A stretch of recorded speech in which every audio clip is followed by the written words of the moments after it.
Great work.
Down they go. We all in one piece?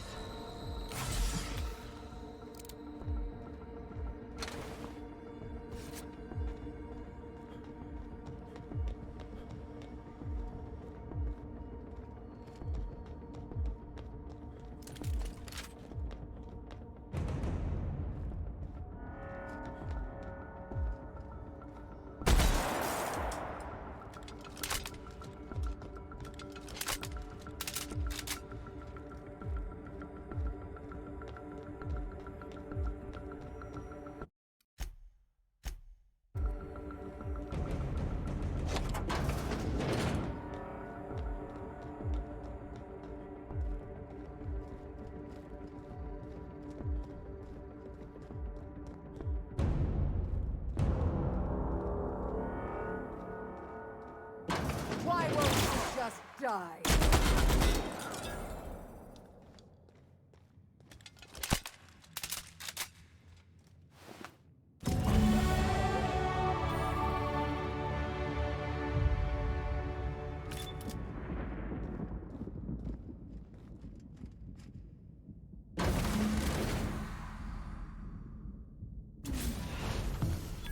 You don't know how glad I am to see you. You did the right thing. Akande was a monster. Her death was much deserved, and long overdue. And you lunatic, you broke into the board's own fortress just to rescue one doddering old man. You are absolutely out of your mind, and I can't begin to thank you enough.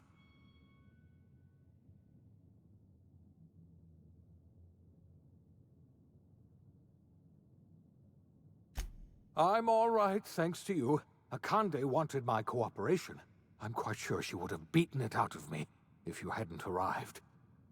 You've broken the board's stranglehold on this colony, and you saved my life.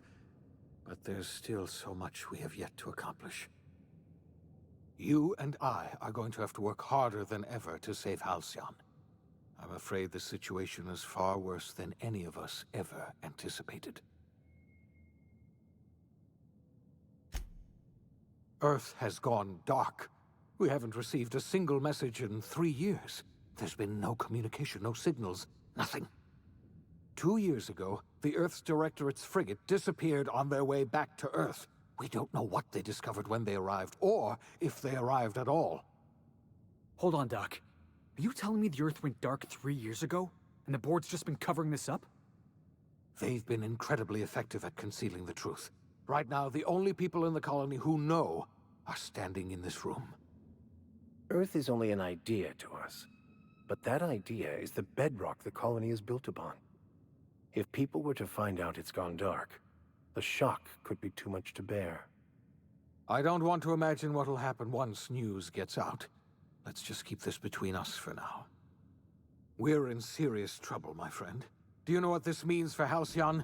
We can't rely on Earth for support anymore. We've been cut loose. We're entirely on our own.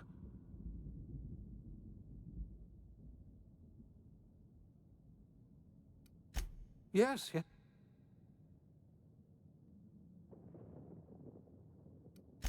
I heard it from Akande herself. She tried to pressure me into joining her side, you see. Tried to make me realize that all hope is lost, and that we are alone. She was half right. We are alone, and we're going to have to fend for ourselves, because there's no telling what's happened to Earth. You might have heard of the Earth Directorate's frigate. Half the colony's entire military was on that ship. They were returning to Earth when they vanished without a trace. That was 2 years ago. We haven't heard a word from them since. Whatever happened to Earth likely happened to them. I don't know what happened, but something must have gone horribly wrong. I don't know why Earth's gone silent. I don't even know if Earth exists anymore. We have no connection back to Earth, and return is likely impossible. We're completely alone out here.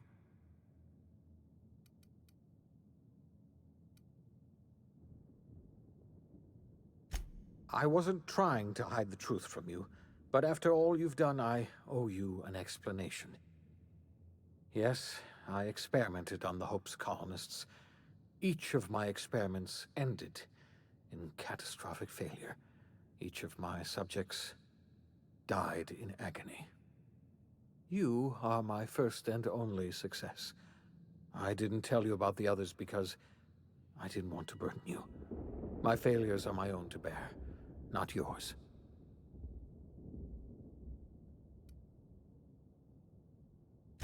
I'm not asking you to forgive me. Law knows I won't forgive myself, but I'm going to try to set things right. My apologies. I need to get a hold of myself. We've far more pressing issues to worry about right now. If you have any more questions, ask me. I'll answer as best I can.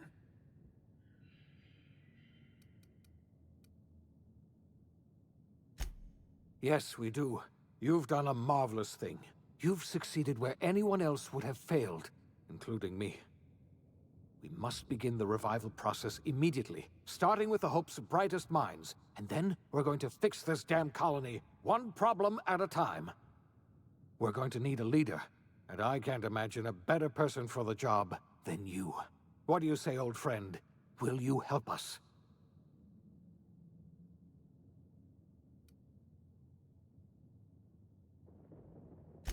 When I revived you, I thought you were going to help me save this colony. I was wrong. I had our roles reversed, you see. You're the one who's going to save us all. I'm just the one who set you on your path. You're the best thing to ever happen to Halcyon. If you want to take it upon yourself to lead this colony, you have my support. We're not a colony any longer, are we? Our last connection to Earth has been severed, and so we have been set free. Our future is uncertain, and no one knows what tomorrow holds. Exciting, isn't it?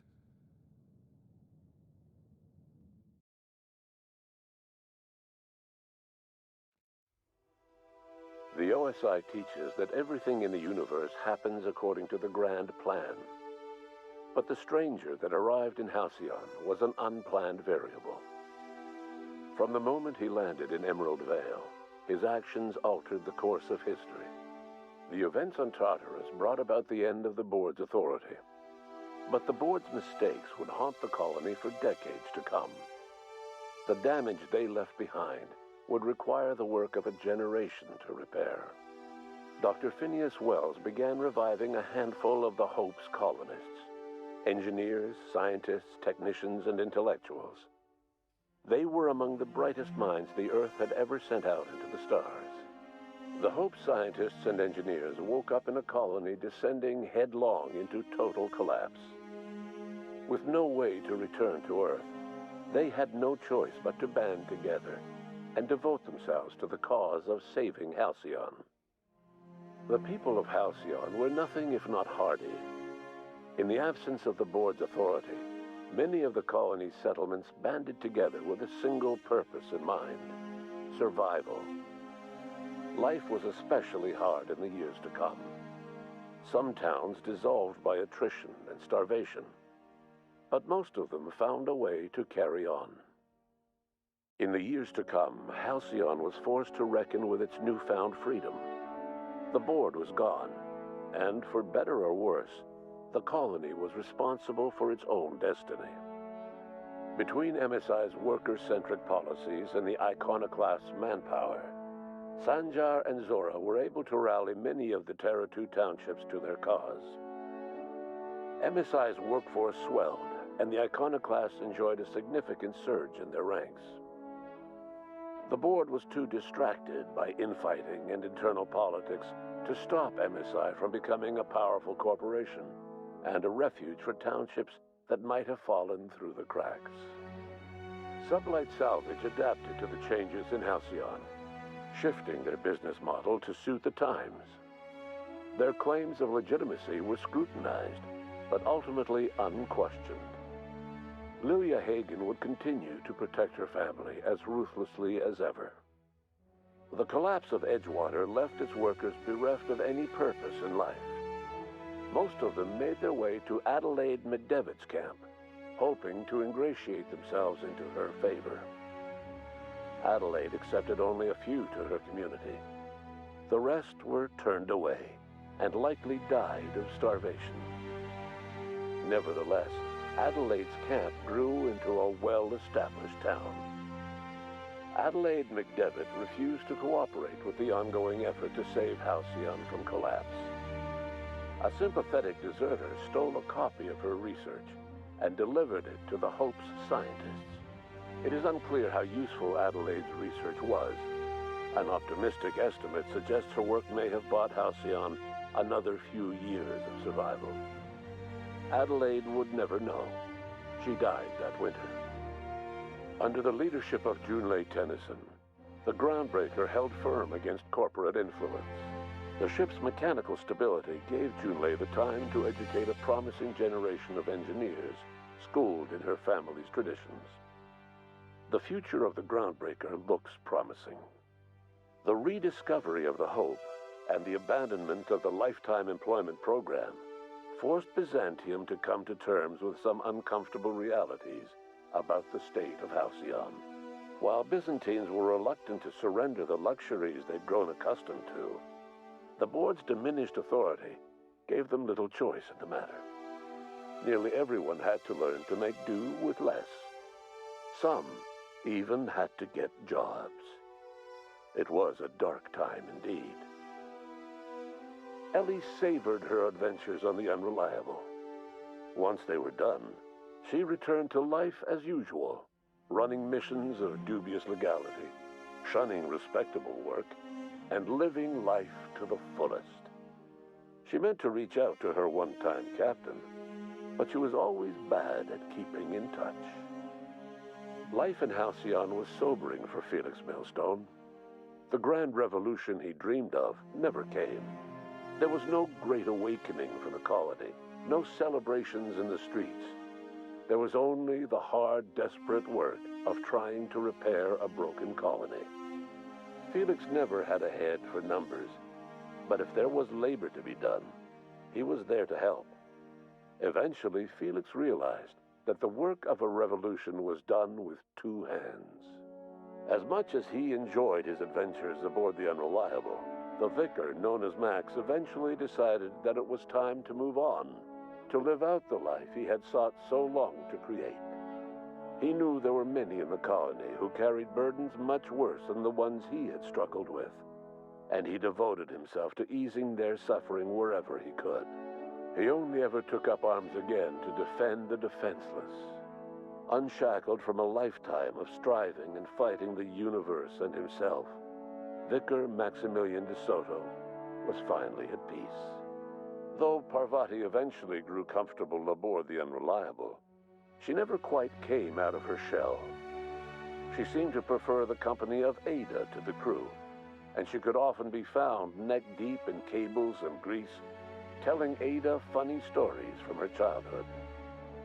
While the colony fell into chaos, she found an island of relative peace with Ada, and they formed an unusual bond.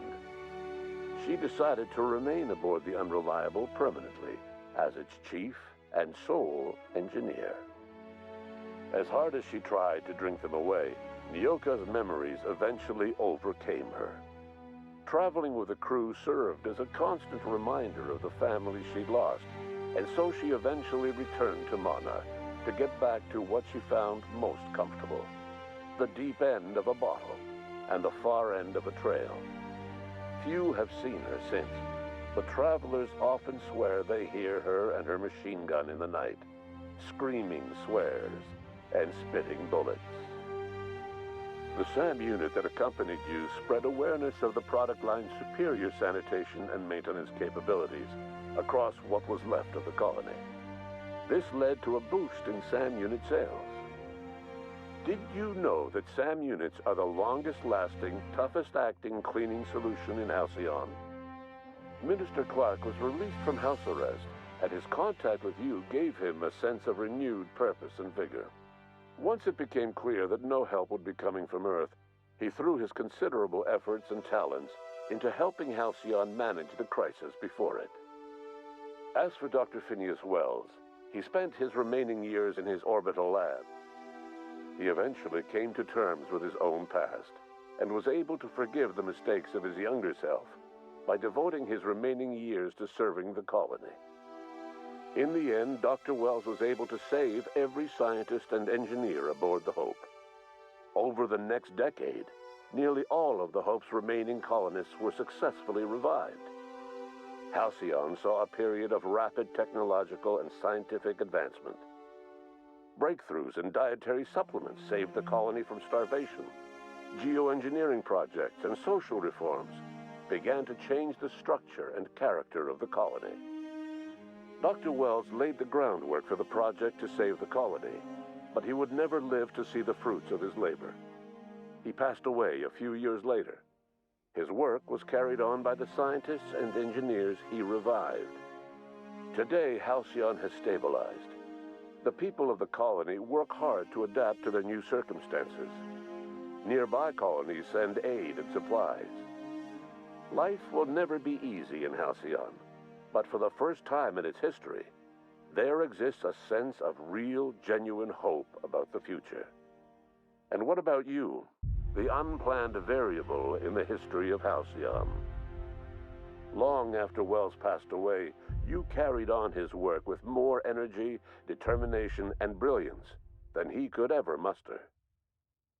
The years that followed were hard, but Halcyon survived by the efforts of the Hope's most promising colonists, the greatest of which was you. No one knows what's happened to Earth, and no one knows what the future has in store for Halcyon. All we know for certain is this: the name of the Unreliable and that of its intrepid captain will remain the subject of countless stories for years to come.